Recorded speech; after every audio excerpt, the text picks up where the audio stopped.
Nadia Moidu നടി നമുക്കിപ്പം ചേരുന്നുണ്ട്.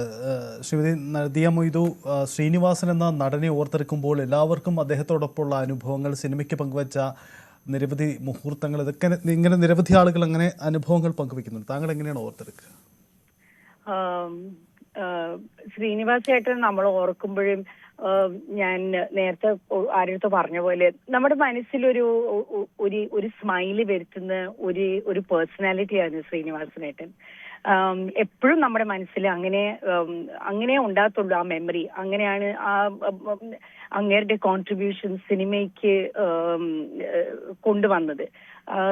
എനിക്ക് ശ്രീനിവാസേട്ടന്റെ കൂടെ വധു ഡോക്ടർ എന്ന് പറഞ്ഞ സിനിമയിൽ അഭിനയിക്കാനുള്ള ഒരു ഓപ്പർച്യൂണിറ്റി കിട്ടിയത് വളരെയധികം എനിക്കതൊരു സന്തോഷമുള്ള ഒരു ഇതാണ്. അതും ഇത്ര ഒരു വിറ്റും ഹ്യൂമർ ഉള്ള ഒരു ആർട്ടിസ്റ്റും ഒരു സിനിമയിൽ, നമ്മുടെ മലയാളം സിനിമയിൽ ഒരു ചേഞ്ച് വരുത്തിയ ഒരു ആർട്ടിസ്റ്റും, അതും റിലേറ്റബിൾ ആണ്. ആ കാലം മാത്രമല്ല, ഇപ്പോഴും ആരെങ്കിലും ആ പടം ശ്രീനിവാസേട്ടന്റെ പടങ്ങൾ കണ്ടാലും ഇപ്പോഴും അത് അവർക്ക് റിലേറ്റ് ചെയ്യാൻ പറ്റുന്ന ഒരു സന്ദർഭമാണ്. So I think to have that kind of legacy is really commendable. പക്ഷെ വളരെയധികം ഷോക്കായിരുന്നു. ഇങ്ങനെ പെട്ടെന്ന് പോകുമെന്ന് ഞാൻ വിചാരിച്ചില്ല. അവരുടെ കുടുംബത്തിന് എല്ലാവർക്കും എൻ്റെ കണ്ടോലൻസസ്. അതേ എനിക്ക് പറയാനുള്ളൂ. ഓക്കെ, വളരെ നന്ദി നദിയ മൊയ്തു പ്രതികരിച്ചത്. ഓക്കെ, ശ്രീനിവാസൻ എന്ന സിനിമാ പ്രവർത്തകനെ ഓർത്തെടുക്കുമ്പോൾ പങ്കുവെക്കാൻ കഴിയുന്ന അനുഭവം, 48 വർഷത്തെ സിനിമാ ജീവിതം, ഇനി എത്രയോ വർഷങ്ങളിൽ സിനിമയ്ക്ക് എന്തൊക്കെ സംഭാവനകൾ ചെയ്യാൻ കഴിയുമായിരുന്ന വ്യക്തിയാണ്. ശ്രീനിവാസൻ്റെ വിയോഗം, ആരോഗ്യ പ്രശ്നങ്ങളുണ്ടായിരുന്നു, തിരികെ എത്താം എന്ന പ്രതീക്ഷയുണ്ടായിരുന്നു. അതിനിടയിലാണ് അദ്ദേഹത്തിൻ്റെ അന്ത്യം സംഭവിക്കുന്നത്. വീട്ടിലിപ്പോൾ പൊതുദർശനം പുരോഗമിക്കുകയാണ്. അവിടെ ആളുകൾക്ക് വന്നു പോകാൻ അസൗകര്യങ്ങളുണ്ട്. അതുകൊണ്ട് തന്നെ ടൗൺ ഹാളിലേക്ക് പൊതുദർശനത്തിന് വേണ്ടി മൃതദേഹം മാറ്റും. അതിനുശേഷം 3 മണിയോടുകൂടി തിരികെ വീണ്ടും വീട്ടിലേക്ക് കൊണ്ടുവരും. ഇതാണ് തയ്യാറെടുപ്പുകൾ ഇപ്പോൾ പറഞ്ഞിരിക്കുന്നത്. വീട്ടുവളപ്പിലായിരിക്കും സംസ്കാര ചടങ്ങുകൾ. മുഖ്യമന്ത്രി അടക്കമുള്ളവർ വീട്ടിലെത്തി അവിടെ അന്തിമ ഉപചാരം അർപ്പിക്കും. ആ ഒരു തരത്തിലാണ് ഇപ്പോൾ ക്രമീകരണങ്ങൾ ഒരുക്കിയിരിക്കുന്നത്. ശ്രീനിവാസനെ ഓർത്തെടുക്കുമ്പോൾ ശ്രീനിവാസൻ എന്ന സിനിമാ പ്രവർത്തകൻ ഒരു സമൂഹ ജീവിയായി നിന്നുകൊണ്ട് പൊതുസമൂഹത്തോട് സംവദിച്ചിരുന്ന, പൊതുസമൂഹത്തിന് പങ്കുവെച്ച വികാരങ്ങൾ, ഇന്നത്തെ തലമുറയ്ക്ക് അവരുടെ ചെറുപ്പകാലത്ത് ശ്രീനിവാസൻ സിനിമകൾ ഓർത്തെടുക്കാൻ നിരവധി ഉണ്ടാവും. ശ്രീനിവാസൻ്റെ ഇടപെടലുകൾ, സാമൂഹിക ഇടപെടലുകൾ അത് നിരവധിയായി ഉണ്ടാവും. അവസാന കാലത്ത് ശ്രീനിവാസൻ സിനിമാ മേഖലയ്ക്കും അപ്പുറം നടത്തിയ ചില സാമൂഹിക ഇടപെടൽ കൂടി ശ്രദ്ധേയമാണ്. അദ്ദേഹം ജൈവ കൃഷിയെ പ്രോത്സാഹിപ്പിക്കുക, അതിനുവേണ്ടി നടത്തുന്ന ഇടപെടലുകൾ, സാമൂഹ്യ രാഷ്ട്രീയ വിഷയങ്ങളിൽ അഭിപ്രായം പറയുക, നിലപാടുകൾ പറയുക, ഇങ്ങനെ ശ്രീനിവാസൻ പൊതുജീവിതത്തിൽ, പൊതുമണ്ഡലത്തിൽ, പൊതു ഇടങ്ങളിലൊക്കെ പ്രത്യക്ഷപ്പെട്ട് നടത്തിയ ഇടപെടലുകളും പ്രശസ്തമാണ്. ശ്രീനിവാസൻ്റെ സിനിമാ ജീവിതത്തിൽ ശ്രീനിവാസൻ പങ്കുവച്ച സിനിമാ അനുഭവങ്ങൾ, അത് പൊതുസമൂഹത്തിൽ കാലാതിവർത്തിയായി നിലനിൽക്കുന്ന സിനിമകളും, അത് പങ്കുവെച്ച പ്രമേയങ്ങളും, അത് പങ്കുവെച്ച രാഷ്ട്രീയവും, കാലിക പ്രസക്തമായ വിഷയങ്ങൾക്കൊപ്പം ചേർത്ത് പറയുമ്പോൾ ഇപ്പോഴും ശ്രീനിവാസൻ്റെ ഏതെങ്കിലും കഥാപാത്രങ്ങളുണ്ടാവും, ശ്രീനിവാസൻ്റെ ഏതെങ്കിലും ഡയലോഗുകൾ ഓർത്തെടുക്കാനുണ്ടാവും. ഇങ്ങനെ കടന്നു പോവുകയാണ്. ഒരുപക്ഷെ സന്ദേശം എന്ന സിനിമ 1991 പുറത്തിറങ്ങിയ സന്ദേശം എന്ന സിനിമ അത് ചർച്ച ചെയ്ത കാലഘട്ടത്തേക്കാൾ എത്രയോ പ്രസക്തമായ കാലഘട്ടത്തിലൂടെയാണ് നമ്മൾ കടന്നു പോകുന്നത് എന്ന ഓർമ്മപ്പെടുത്തലാണ്. പലപ്പോഴും ശ്രീനിവാസനെക്കുറിച്ച് പൊതുവിൽ വിമർശന വിധേയമായിട്ടുള്ള ഒരു കാര്യം, ശ്രീനിവാസൻ ഇല്ലാത്ത കാര്യങ്ങളെ പെരുപ്പിച്ച് സംസാരിക്കുന്നു എന്നതാണ്, സിനിമയിൽ പ്രമേയമായി കൊണ്ടുവരുന്നു എന്നതാണ്. പക്ഷേ കാലത്തിനിപ്പുറം നമുക്ക് ചിന്തിക്കാനാവുന്നത് ആ പറഞ്ഞു വെച്ച കാര്യങ്ങളൊക്കെ എത്രയോ പ്രസക്തമായിരുന്നു. അതുപോലെ തന്നെയല്ലേ നമ്മുടെ സമൂഹം സഞ്ചരിച്ചു കൊണ്ടിരിക്കുക എന്നതാണ്. സിനിമ എന്താവണം? സിനിമ എന്നത് സിനിമയ്ക്ക് കലാമൂല്യമുണ്ടാവണം. കലയ്ക്കുമപ്പുറം സിനിമയ്ക്കൊരു സാമൂഹ്യ പ്രതിബദ്ധത ഉണ്ടാവണം. ആ സമൂഹത്തോട് സംവദിക്കുന്നതാവണം. അത്തരം പ്രമേയങ്ങളാവണം. സമൂഹത്തിൻ്റെ ഒരു സന്ദേശം നൽകാനുള്ളതാവണം. ആ അർത്ഥത്തിൽ നോക്കിയാൽ ശ്രീനിവാസൻ സിനിമകളായിരുന്നു യഥാർത്ഥ സാമൂഹികമായ ഒരു കരുതൽ പങ്കുവെച്ച കലാസൃഷ്ടികളെന്ന് നമുക്ക് പറയേണ്ടി വരും. കേരളം എങ്ങനെ രൂപപ്പെട്ടു എന്ന് പറയുമ്പോൾ, ഒരു സമൂഹം രൂപപ്പെട്ടതിന് കലയ്ക്ക് നിരവധി പങ്കുവഹിച്ചിട്ടുണ്ട്. കാലങ്ങളിൽ കഥകളായി, കവിതകളായി, നാടകങ്ങളായി ഇങ്ങനെ പങ്കുവയ്ക്കപ്പെട്ടിട്ടുണ്ട്. അതിലൂടെ കടന്നു വന്ന രൂപപ്പെട്ടതാണ് നമ്മുടെ സാമൂഹ്യ ജീവിതം. സാമൂഹ്യ ജീവിതത്തിൽ സിനിമ എന്ന മീഡിയയ്ക്ക് വലിയ പ്രസക്തിയുണ്ട്. കാരണം കൂടുതൽ ആളുകളുമായി സംവദിക്കാൻ കഴിയുന്നു എന്നത് തന്നെയാണ് അതിൻ്റെ പ്രത്യേകത.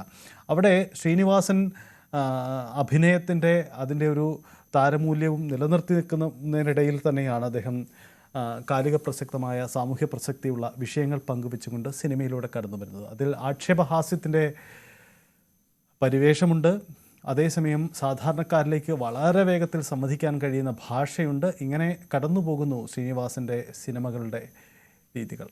ജീവിച്ചു പരിചയപ്പെട്ട കാലഘട്ടത്തിലെ അഴിമതിയും സാമൂഹ്യ വ്യവസ്ഥിതികളും മനുഷ്യ ചിന്തകളും ഇതൊക്കെ പകർന്ന് പല കഥാപാത്രങ്ങളിലും പങ്കുവെച്ചുകൊണ്ട് സ്വയം വിമർശനം നടത്താനും എപ്പോഴും ശ്രീനിവാസൻ സിനിമകൾക്ക് കഴിഞ്ഞിരുന്നു. അതിന് അദ്ദേഹം തയ്യാറായിരുന്നു എന്നതിലൂടെയാണ് ശ്രീനിവാസൻ്റെ പ്രസക്തി വർദ്ധിക്കുന്നത് എന്നതുകൂടി നമുക്ക് ഓർത്തെടുക്കേണ്ടി വരും. അങ്ങനെ ശ്രീനിവാസൻ സിനിമകൾ പങ്കുവയ്ക്കപ്പെടുമ്പോൾ ശ്രീനിവാസൻ്റെ വിടവ് അതെത്ര വലുതായിരുന്നു എന്നതാണ് അനുസ്മരിക്കുന്ന ഓരോരുത്തരുടെയും വാക്കുകളിലുള്ള പ്രത്യേകതകളും.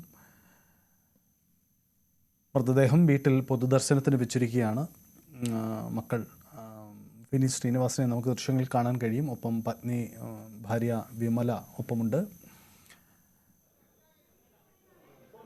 ശ്രീനിവാസൻ അദ്ദേഹത്തിൻ്റെ സിനിമയുടെ തുടക്കകാലം മദിരാശി, സിനിമയുടെ അന്നത്തെ എല്ലാവരുടെയും സ്വപ്നഭൂമികയായ മദിരാശിയായിരുന്നു അദ്ദേഹത്തിൻ്റെ തട്ടകം. അവിടെ നിന്നാണ് അദ്ദേഹം പിന്നെ കേരളത്തിലേക്ക് സിനിമാ പ്രവർത്തനങ്ങളുമായി എത്തുകയും ഒരു കാലഘട്ടത്തിൻ്റെ വലിയ സിനിമാ മോഹങ്ങളുമായുള്ള പ്രതീക്ഷകൾക്കൊപ്പം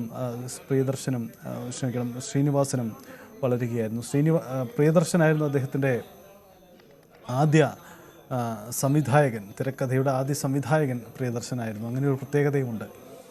അങ്ങനെ ഓടരുതമ്മാവ ആൾ മുതൽ ആളറിയാം എന്ന സിനിമ മുതൽ ശ്രീനിവാസൻ അദ്ദേഹത്തിലൂടെ പങ്കുവയ്ക്കപ്പെട്ട എല്ലാ സിനിമകൾക്കും വ്യത്യസ്തമായ പ്രമേയങ്ങളുണ്ട്. പലപ്പോഴും ശ്രീനിവാസൻ്റെ സിനിമകൾക്ക് വ്യത്യസ്തത അത് അങ്ങേറ്റം പ്രകടമായിരുന്നു. ഓരോ സിനിമകളും ഓരോ തരത്തിലുള്ള പ്രമേയവും കാഴ്ചപ്പാടുകളും പങ്കുവയ്ക്കപ്പെട്ടിരുന്നു എന്ന പ്രത്യേകത കൂടിയുണ്ട്. അദ്ദേഹം വീട്ടിൽ നിന്നും പൊതുദർശനത്തിന് ഉടൻ തന്നെ മാറ്റുമെന്ന് നമുക്ക് പ്രതീക്ഷിക്കാം. പൊതുദർശനം കൂടുതൽ ആളുകൾക്ക് കാണാൻ വേണ്ടിയുള്ള സൗകര്യത്തിന് പൊതുദർശനത്തിന് വേണ്ടി എറണാകുളം ടൗൺ ഹാളിലേക്ക് മാറും. നഗരമേഖലയിൽ നിന്നും അല്പം മാറിയാണ് ശ്രീനിവാസൻ താമസിക്കുന്നത്. നേരത്തെ അഭിലാഷ് സൂചിപ്പിച്ചതുപോലെ ഒരർത്ഥത്തിൽ പറഞ്ഞാൽ ഒരു വിശ്രമ ജീവിതം അതായിരുന്നു ശ്രീനിവാസൻ ഈ വീട്ടിലേക്ക് വന്നത്. സിനിമാ പ്രവർത്തനങ്ങൾക്കൊപ്പം മികച്ച കൃഷിരീതികളുമായി, ജൈവ കൃഷി രീതിക്ക് പ്രോത്സാഹനവുമായി, അത് ആളുകളുമായി സംവദിച്ച് സ്വയം കൃഷി ചെയ്യുന്നതിനൊപ്പം അത് ആളുകളുമായി സംവദിക്കാനും അത്തരം പ്രോത്സാഹനം നടത്താനുമുള്ള ഇടപെടലുമായിരുന്നു ശ്രീനിവാസൻ നടത്തി വന്നിരുന്നത്.